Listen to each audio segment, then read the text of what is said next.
Azione collettiva per salvare l'ottavo tribunale del Veneto, questa volta parte dal PD del Bassanese. L'iniziativa rivolta a categorie economiche, amministratori del territorio, politici, professionisti, per far fronte comune e far sentire a Roma un grido collettivo nell'ottica della costituzione del Tribunale della Pedemontana.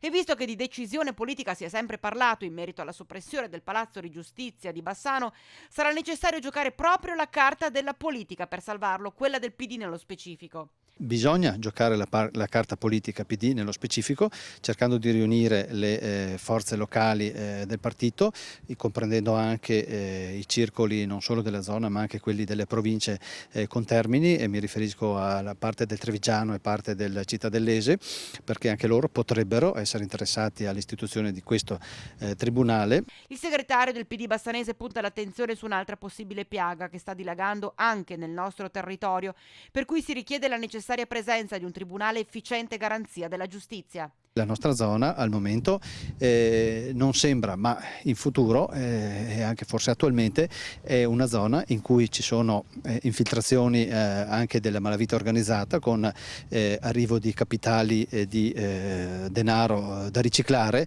quindi non siamo immuni nemmeno noi da questo allargamento degli interessi della criminalità organizzata. E si rivolgono proprio a chi ha deciso di sopprimere il tribunale di Bassano.